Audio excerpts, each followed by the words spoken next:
Hello everyone, welcome back to my channel. आज की video रहेगी कंप्यूटर के पीवाईक्यू स्पेशल, क्योंकि हम कर रहे हैं पीवाईक्यूज जो कि एचएसएससी के द्वारा अलग अलग एग्जाम्स में पूछे गए हैं। 2016, 17, 18, 19, 20, 21, 22, 23, 24 यहाँ तक जितने भी पूछे गए हैं वो हम कर रहे हैं पर वीडियो 20 क्वेश्चन। मैंने आपको लास्ट क्वेश्चन करवाया था ये वाला कि डीएमजेड का क्या अभिप्राय है, मतलब डीएमजेड से ये हमें पूछना चाह रहा है फुल फॉर्म ऑफ डीएमजेड। तो मैंने आपको बताया था डीमिलिटराइज्ड जोन, जो लोकल एरिया लैंड को अन्य अविश्वसनीय, मतलब कोई ऐसा नेटवर्क आ जाए जिसकी आपको रिलायबल नहीं है या फिर ट्रस्टेड नहीं है तो उससे अलग रखता है, तो ये होता है डीएमजेड। ठीक है, नेक्स्ट है सिस्टम सॉफ्टवेयर के उदाहरणों में क्या शामिल है। एक होते हैं हमारे यूटिलिटी सॉफ्टवेयर, एक होते हैं हमारे सिस्टम सॉफ्टवेयर, ठीक है, और एप्लीकेशन सॉफ्टवेयर। एप्लीकेशन सॉफ्टवेयर ना ओपन होते हैं, मतलब सबके लिए ओपन यूज होते हैं। ऐसा जब आपको जरूरत है भाई मार लो डाउनलोड, नहीं जरूरत है तो उसे अनइंस्टॉल कर सकते हैं। लेकिन सिस्टम सॉफ्टवेयर क्या होता है तो इसको पढ़ेंगे। ये ऑपरेटिंग सिस्टम भी है, ये यूटिलिटी भी और ये कंपाइलर्स भी है। मैं आपको बता दूं, एक होते हैं हमारे सिस्टम सॉफ्टवेयर, एक होते हैं हमारे एप्लीकेशन सॉफ्टवेयर। एप्लीकेशन सॉफ्टवेयर ऐसा नहीं है कि सारे फ्री होते हैं, कुछ पेड होते हैं, कुछ का आपको मतलब पेड लेना पड़ते हैं, लेकिन कुछ होते हैं जो हमारे एमएस वर्ड हो गया, एक्सेल हो गया, पावर पॉइंट हो गया, ये हमारे सारे ओपन सॉफ्टवेयर होते हैं, मतलब जो हम यूज कर सकते हैं। सिस्टम सॉफ्टवेयर वो सॉफ्टवेयर है जो आपके कंप्यूटर पर मौजूद सभी प्रकार के जितने हार्डवेयर होते हैं उनको संचालित और प्रबंधित करते हैं। सिस्टम सॉफ्टवेयर कौन कौन से होंगे, जो आपका ऑपरेटिंग सिस्टम है। ऑपरेटिंग सिस्टम के बिना ना तो आपका कंप्यूटर चल पाएगा, और जो हमारे यूटिलिटी प्रोग्राम्स होते हैं और जो कंपाइलर्स होते हैं इनको सिस्टम सॉफ्टवेयर कहते हैं। नेक्स्ट है अपने विंडोज 8 सिस्टम से किसी प्रोग्राम को अनइंस्टॉल करने के लिए आपको कौन से यूजर इंटरफेस खोलने की जरूरत है। तो देखिए, ये विंडो 8 से क्वेश्चन पूछा 2016 का है, अभी विंडोज 10 है, आप सभी को पता है। तो विंडोज 8 सिस्टम से आप अगर किसी भी प्रोग्राम को अनइंस्टॉल कर रहे हो तो उसके लिए कौन सा यूजर इंटरफेस आप यूज करोगे, तो ये करेंगे control panel. Option number B यहाँ पे करेक्ट है कि विंडोज 8 सिस्टम से किसी प्रोग्राम को अनइंस्टॉल करना है, हटाना है, तो यूजर को कंट्रोल पैनल खोलना पड़ेगा। और ये कंट्रोल पैनल जो होगा ये सभी प्रोग्राम के इंस्टॉलेशन की लिस्ट होती है। तो कंट्रोल पैनल से आप किसी भी प्रोग्राम को अनइंस्टॉल कर सकते हैं, ध्यान रखिएगा। नेक्स्ट आगे चलते हैं। एक टेबल के लिए एक एट्रीब्यूट या एट्रीब्यूट्स का कॉम्बिनेशन जिसकी वैल्यू एक अन्य टेबल में प्राइमरी की के बराबर होनी चाहिए या फिर शून्य होनी चाहिए, ये क्या कहलाता है। मैं आपको बता दूं, एक होती है प्राइमरीज की, एक होती है सेकेंडरीज की, कैंडिडेट कीज भी होती है, सुपर कीज भी होती है, और एक होती है आपकी फॉरेन की। फॉरेन की जो होती है ये रिलेशनल डेटाबेस, जो हमारी तालिका होती है या टेबल कह लो, उसमें एक पिलर का काम करती है, ग्रुप ऑफ पिलर होता है जो दो अलग अलग टेबल में डेटा के बीच एक लिंक देता है हमें। तो फॉरेन की जो होती है ये टेबल के लिए एक एट्रीब्यूट या फिर एट्रीब्यूट्स का कॉम्बिनेशन है जिसकी वैल्यू आपको एक अन्य टेबल में प्राइमरी की के बराबर दी जाएगी या शून्य हो जाएगी, तो इसके लिए हम फॉरेन की का यूज करेंगे। नेक्स्ट हमें ओड पहचानना है कि इसमें से ओड कौन सा है। मॉनिटर आउटपुट है, प्रिंटर आउटपुट है, कीबोर्ड क्या है, कीबोर्ड से हम अपने कंप्यूटर में कोई भी कमांड देते हैं, स्पीकर भी आउटपुट है, तो कीबोर्ड एक इनपुट डिवाइस है, ये याद रखिएगा। ऑप्शन नंबर डी यहाँ पे करेक्ट रहेगा, ये मैं आपको दिखा भी देती हूँ। ऑप्शन नंबर डी कीबोर्ड यहाँ पे करेक्ट है। एक क्वेश्चन पक्का आना है इनपुट आउटपुट से कि कौन सी इनपुट है कौन सी आउटपुट है। एक क्वेश्चन आना है आपका मेमोरी से, एक क्वेश्चन आना है नेटवर्क से, और एक ओएसआई की लेयर से आ सकता है, फिर सिस्टम सॉफ्टवेयर से आ सकता है। ये क्वेश्चन ना फिक्स होते हैं, अगर आपके पेपर में कंप्यूटर पूछा जाता है तो ये क्वेश्चन जरूर पूछे जाएंगे। यूएसबी प्रोटोकॉल क्या होता है। यूएसबी प्रोटोकॉल देखिए मैं आपको यहाँ पे बताती चलूंगी। एक होता है सिप्लेक्स, एक होता है हाफ डुप्लेक्स और फुल डुप्लेक्स। फुल डुप्लेक्स वो होता है जो वीडियो कॉल आप करते हो फोन पे, आप भी बोल रहे हो, सामने वाला भी बोल रहा है, आपको पिक्चर भी दिखाई दे रही है, उसकी ऑडियो वीडियो भी दोनों चीज दिखाई दे रही है। हाफ डुप्लेक्स ये होते हैं कि जैसे आपने आर्मी वगैरह मिलिट्री में देखे होंगे, उनके पास वायरलेस वो होते हैं फोन वगैरह, तो एक बार वो बोलते हैं, फिर दूसरी बार मतलब ये होता है कि भाई दूसरे वाला बोलता है। एक बार में दोनों चीज नहीं हो सकती। हाफ डुप्लेक्स में आप टीवी का भी ले सकते हैं एग्जांपल, लाइक अगर मैच चल रहा है तो आप कुछ भी कोशिश कर लो कि भाई इस बॉल पे छक्का मार दे, चौका मार दे, लेकिन आपकी आवाज वहां तक नहीं जाएगी, आपको सिर्फ दिखाई देगा। ये आपका हाफ डुप्लेक्स होता है, मतलब आप नहीं बोल सकते, एक ही तरफ से होगा दोनों चीज, ठीक है। और नेक्स्ट है सिंप्लेक्स और हाफ डुप्लेक्स दोनों। तो यूएसबी प्रोटोकॉल क्या होता है। यूएसबी प्रोटोकॉल हाफ डुप्लेक्स की तरह काम करता है। हाफ डुप्लेक्स जो होता है ये दो डिवाइस के बीच होता है और केवल एक डिवाइस के समय में नेटवर्क पर या बस पर डेटा संचारित और प्राप्त करने में सक्षम है। मतलब पहले एक डिवाइस एक डिवाइस में ही चलेगा, ये याद रखिएगा। तो यूएसबी हमारा जो है वो हाफ डुप्लेक्स होता है। आगे बढ़ते हैं, आगे क्वेश्चन नंबर है हमारा 66। डैश के बीच की दूरी एलसीडी प्रोजेक्टर पर प्रक्षेपित सामग्री के साइज को प्रभावित करती है। किस चीज की बात कर रहे हैं भाई? एक तो एलसीडी होगी आपकी, और एक आपका हो गया क्या, प्रोजेक्टर और स्क्रीन। प्रोजेक्टर, अगर आपने भाई कॉलेज वगैरह में या फिर स्कूल्स वगैरह में देखा होगा, प्रोजेक्टर के थ्रू पढ़ाई होती है। प्रोजेक्टर आपका सीधा बोर्ड पर वो लाइट देता है और कंटेंट भी देता है, तो प्रोजेक्टर के थ्रू हम इजीली पढ़ा सकते हैं। प्रोजेक्टर और स्क्रीन के बीच की जो दूरी है वो एलसीडी प्रोजेक्टर पर प्रक्षेपित सामग्री के साइज को प्रभावित करती है। तो ऑप्शन नंबर बी यहाँ पर सही रहेगा, प्रोजेक्टर और स्क्रीन। दर्शक नहीं आएगा, दीवार नहीं आएगा, प्रोजेक्टर और स्क्रीन आएगा, तो ऑप्शन नंबर बी यहाँ पे करेक्ट रहेगा। इंटरनेट प्रोटोकॉल सिक्योरिटी आईपीएसईसी द्वारा मुहैया कराई जाने वाली सिक्योरिटी कहां पर काम करती है?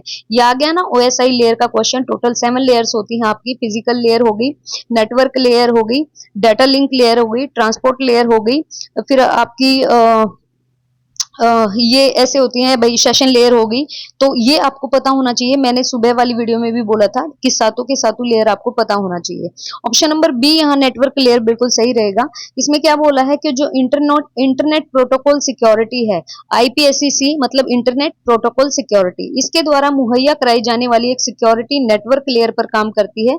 नेटवर्क लेयर का कार्य क्या होता है? आईपी एड्रेस देना होता है आपको। हर किसी का आईपी एड्रेस अलग होता है, और अलग अलग डिवाइस में लॉजिकल कनेक्शन क्या कराते हैं? उपलब्ध कराते हैं। तो ऑप्शन नंबर बी। आमतौर पर wireless protected access two WPA2 security authentication या ऑथेंटिकेशन कहां पर यूज किया जाता है? ये यूज किया जाता है आपका वाईफाई के लिए। वायरलेस फिडेलिटी फुल फॉर्म होती है वाईफाई की, और वायरलेस प्रोटेक्टेड एसेस जो होता है, ये सिक्योरिटी ऑथेंटिकेशन का यूज वाईफाई में होता है। वाईफाई जो है वो रेडियो तरंगों की मदद से नेटवर्क और इंटरनेट तक पहुंचने की एक युक्ति है। तो ये भी पूछ लिया जाए कि वाईफाई में कौन सी तरंगे, कौन सी वेव्स यूज होती हैं, तो याद रखिएगा रेडियो वेव। एक ऐसा अटैक जो कंप्यूटर रिसोर्सेज को उसके वांछित यूजर्स के लिए अनुपलब्ध कराता है। कैसा अटैक? आपको पता है साइबर अटैक होते हैं, हमारे जो प्रोग्राम्स होते हैं उन पे भी होते हैं, हैक कर लिया जाता है कंप्यूटर को या अकाउंट को। तो ये ऑप्शन आएगा, option A, denial of service act. इसका क्या होता है? डिनाइल ऑफ सर्विस ये एक तरह का साइबर अटैक होता है जिसमें अपराधी किसी नेटवर्क से जुड़े होस्ट की सेवाएं को अस्थायी या अनिश्चित काल के लिए हैक करके या बाधित करके अपनी इच्छा अनुसार मशीन नेटवर्क संसाधन को अनुपलब्ध बनाना चाहता है। तो ध्यान रखिएगा, ये एक ऐसा अटैक है जो कंप्यूटर रिसोर्सेज को एक वांछित यूजर्स के लिए अनुपलब्ध करा देता है, मतलब नॉन अवेलेबल करा देता है। नेक्स्ट है, डैश को एक स्केवेयर माना जाता है क्योंकि यह यूजर को डराकर या धमकाकर एक फीस चुकाने के लिए मजबूर करता है। आपके पास कई सारे फोन्स वगैरह आते होंगे, ब्लैक कॉल्स होती होंगी, जिसमें आपको ये भी नहीं पता कि आपने कुछ किया। वो कहेंगे कि आपकी लॉटरी लग गई है, या फिर ये एक स्पेवेयर है। इसमें क्या होता है कि यूजर को डरा धमका दिया जाता है और बोला जाता है कि भाई इतने पैसे दो, नहीं तो मैं ये कर दूंगा। अब यहाँ पे ऑप्शन नंबर डी होगा, इसे कहते हैं हम रैंसमवेयर। स्पैम क्या होता है, एडवेयर क्या होता है, स्पाईवेयर क्या होता है, वो भी आगे पढ़ेंगे। जैसे जैसे क्वेश्चन आ रहे हैं उसके अकॉर्डिंग हम करते चलेंगे। तो ऑप्शन नंबर डी में बोला है रैंसमवेयर, ये इस तरह का एक दुर्भावनापूर्ण सॉफ्टवेयर होता है, इसे हम मालवेयर कहते हैं। माल से जितने भी एक रूट वर्ड होता है माल, ये मतलब हमें नेगेटिव साइन देता है जो डेटा या कंप्यूटर सिस्टम तक पहुंच को अवरुद्ध करने की धमकी देता है, और जब तक कि पीड़ित हमलावर को फिरौती का शुल्क नहीं दे देता, मतलब वो पैसे मांगेगा आपसे। और जैसे ये हो गया भैया, मैं आपको बता दूं कि किसी की वीडियो वगैरह एमएमएस वगैरह बना लिया है और उसको यूज इंटरनेट पे डाल दिया है, और क्या होता है कि भाई इतने पैसे दे दो नहीं तो हम इसको पब्लिक कर देंगे, तो ये वाली चीज है। तो ये होगा रैंसमवेयर। यूजर की पहचान में हेरफेर करके यूजर से गुप्त सूचना प्राप्त करने का करता है, मतलब उसकी ना पहचान में हेरफेर कर देंगे, कुछ भी बोल देंगे और उनको बोलेंगे कि भाई ऐसा कर लो नहीं तो ये हो जाएगा। इसे कहते हैं फिशिंग।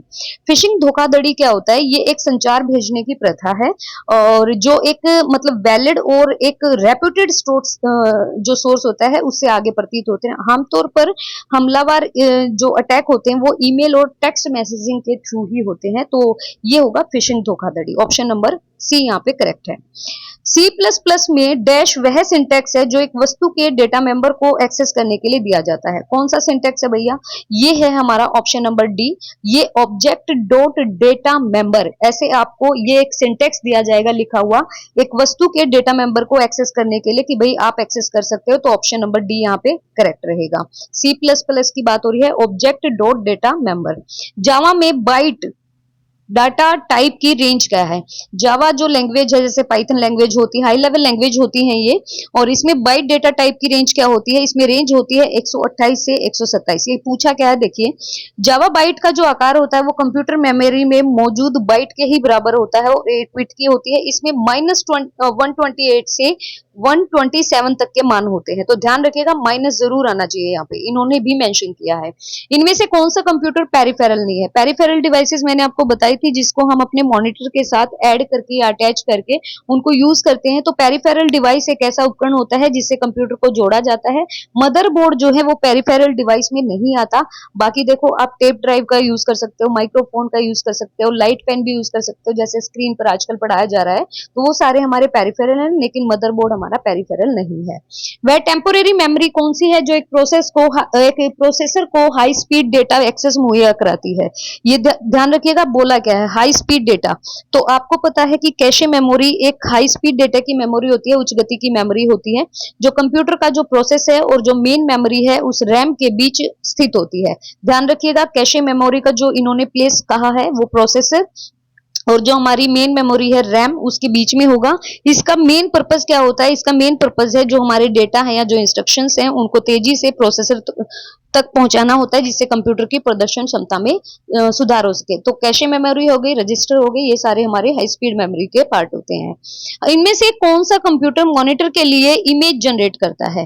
कौन सा है भैया? ये बनेगा वीडियो कार्ड। साउंड कार्ड में आपको साउंड सुनाई देगा, एक्सपेंशन कार्ड है, मॉडेम है, लेकिन वीडियो कार्ड में ये जो हिस्सा है जो स्क्रीन पर दिखाई देने वाली जितनी आपकी पिक्चर्स होती हैं उनके लिए जिम्मेदार होता है, जैसे कि वेब पेज हो गया, पावर पॉइंट प्रेजेंटेशन हो गया, यहाँ तक कि आपकी जितने भी वीडियो है, ग्राफिक्स हैं या फिर कार्ड्स वगैरह हैं, उन सबको ये हेल्प करता है दिखाने में आपके मॉनिटर पे।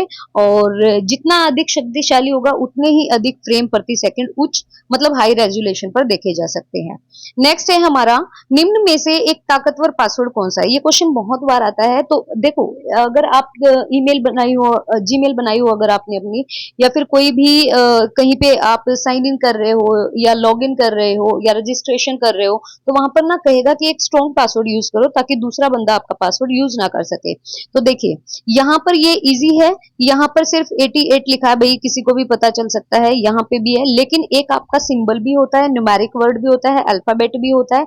ये एक मजबूत पासवर्ड की पहचान होती है, कम से कम 8 अंकों का तो होना चाहिए। इसमें अल्फा न्यूमेरिकल कोड लगा लो, स्पेशल कोई आपके डिजिट्स हैं वो लगा लो। और मजबूत पासवर्ड में स्मॉल और बड़े अक्षर, मतलब ऐसा नहीं कि सारे ही बड़े लिख रहे हो या सारे ब्लॉक लेटर में, तो आपके स्मॉल भी होने चाहिए और आपके ब्लॉक भी होने चाहिए, कैपिटल भी होने चाहिए, आपके न्यूमेरिकल वैल्यू भी होनी चाहिए। तो ऑप्शन नंबर डी यहाँ पे करेक्ट रहेगा, ऑप्शन डी। यस, नेक्स्ट है एक्स। ये एक फॉर्मूला दिया हुआ है, इसके में क्या बोला गया देखिए, ये क्या है आपके सामने? तो ये एक तरह का वितरण संपत्ति विशेषता को प्रदर्शित करता है। देखो भैया, यहाँ पर हेल्थ सीनियर डिपार्टमेंट, यहाँ पे देखो 2016 में पूछा गया था, तो ये इसके लिए आपको पढ़ना पड़ेगा। तो यहाँ पर अगर वैल्यू इसके इक्वल टू दी है तो इसका मतलब ये क्या दिखाता है? ये कम्यूटेटिव है, डिस्ट्रीब्यूटिव है, एसोसिएटिव है या आइडेंटिटी है? तो ये एक डिस्ट्रीब्यूटिव प्रॉपर्टी है। इसको देखो एक्स वाई को भी देगा और एक्स जेड को भी देगा, तो ये ऑप्शन नंबर बी यहाँ पे करेक्ट है। निम्न कौन सा यूजर इंटरफेस आपके लिए विंडोज 7 ऑपरेटिंग सिस्टम में फाइल और फोल्डरों को बनाना संभव करता है? तो इनमें से कौन सा है भाई जिससे आप फाइल और फोल्डर बना सकते हैं? तो विंडोज एक्सप्लोरर है या फिर इंटरनेट एक्सप्लोर है या फिर रिसाइकल बिन है, ये तो होंगे ही नहीं। तो यहाँ पे दो ऑप्शन तो काट ही दो, या विंडोज एक्सप्लोरर है या फिर इंटरनेट एक्सप्लोरर है। तो ऑप्शन ए है विंडोज एक्सप्लोरर, एक तरह का फाइल का एक उपकरण है जो आपको फोल्डर बनाने, नाम बदलने और हटाने में सुविधा देता है। ये आपके फाइल को कॉपी करने, प्रिंट करने और इनको ट्रांसफर करने, नाम बदलने में भी आपको सुविधा देता है। तो ये होगा हमारा विंडोज एक्सप्लोरर। कंप्यूटर हार्डवेयर और यूजर के बीच की लेयर को क्या कहते हैं? एक आप यूजर हो और एक आपका कंप्यूटर हार्डवेयर है, इसके बीच की लेयर क्या होती है? ये होती है हमारी, ये तो हमारे आउटपुट है या इनपुट है, और ये होती है हमारी ऑपरेटिंग सिस्टम। ऑपरेटिंग सिस्टम होना बहुत जरूरी, सबसे महत्वपूर्ण है, इसके बिना कंप्यूटर या फोन चलेगा ही नहीं। ये कंप्यूटर की मेमोरी, उनकी प्रक्रियाओं के साथ साथ सभी हार्डवेयर और सॉफ्टवेयर जैसे चीजों को मैनेज करता है। तो कंप्यूटर ऑपरेटिंग सिस्टम के बिना कंप्यूटर हमारा बेकार होता है।